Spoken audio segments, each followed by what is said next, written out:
Hello दोस्तों, आज की वीडियो में हम औरंगज़ेब आलमगीर के इतिहास को पढ़ेंगे।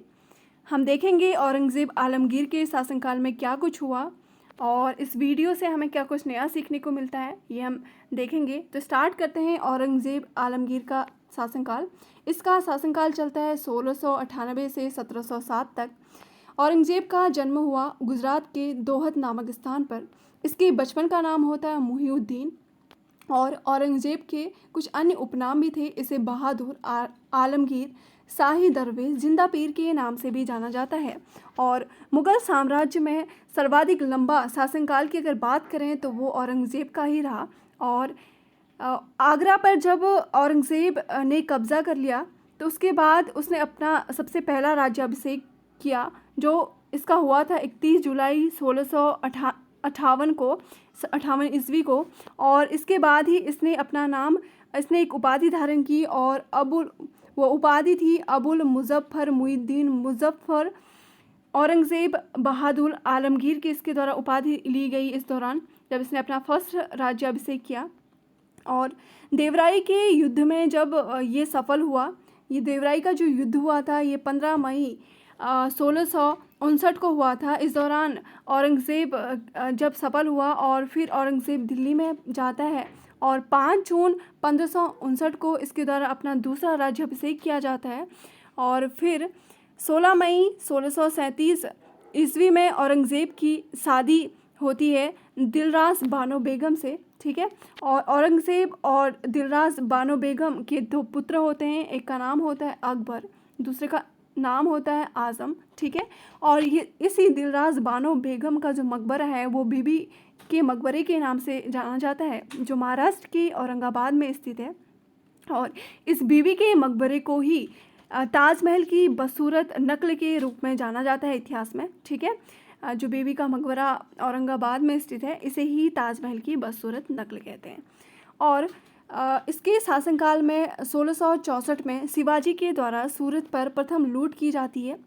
ये शिवाजी की सूरत पर प्रथम लूट होती है। फिर जब औरंगज़ेब को पता चलता है कि शिवाजी के द्वारा सूरत में लूट की गई है तो औरंगज़ेब के द्वारा शिवाजी से बदला लेने के लिए उस पर अपने सैनिक जयसिंह को भेजा जाता है अटैक करने के लिए। लेकिन जयसिंह एवं शिवाजी के बीच में जयसिंह और शिवाजी के बीच में युद्ध तो नहीं होता है, लेकिन इनके बीच में पुरंदर की संधि हो जाती है। ये संधि होती है 22 जून 1665 को।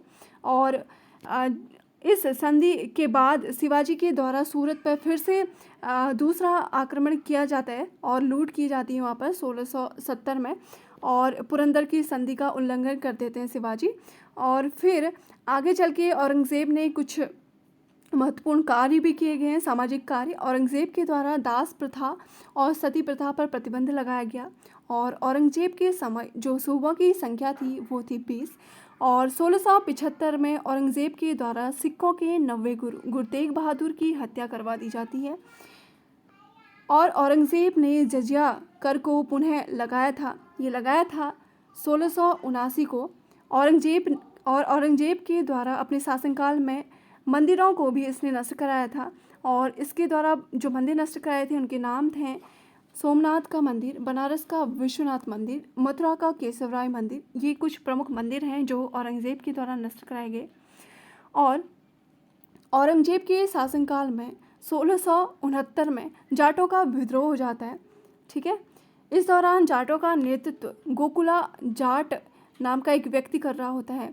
और 1681 में अकबर जो होता है, अकबर जो औरंगज़ेब का पुत्र होता है, इसके द्वारा विद्रोह कर दिया जाता है औरंगज़ेब के खिलाफ। और इस दौरान संभाजी के द्वारा अकबर की मदद की जाती है। और जब औरंगज़ेब को पता चलता है कि संभाजी ने अकबर की मदद की है तो फिर 1689 में औरंगज़ेब के द्वारा संभाजी की हत्या करवा दी जाती है, ठीक है। फिर आगे चल के औरंगज़ेब की मृत्यु 20 फरवरी 1707 ईस्वी को हो जाती है। और जो ये औरंगज़ेब था इसका मकबरा दौलताबाद में स्थित है, ठीक है। और औरंगज़ेब की जो जीवनी है उसका नाम है आलमगीर नामा। इसे मिर्ज़ा मोहम्मद काजिम के द्वारा लिखा गया है, ठीक है। ये जो जीवनी है आलमगीर नामा, इसे मिर्ज़ा मोहम्मद कासिम के द्वारा लिखा गया है। आज की वीडियो में हमने औरंगज़ेब से रिलेटेड महत्वपूर्ण जानकारी ली, ठीक है। औरंगज़ेब के बारे में हमने जाना, उसके शासनकाल के बारे में जाना, ठीक है। और आज की वीडियो में इतना ही, धन्यवाद।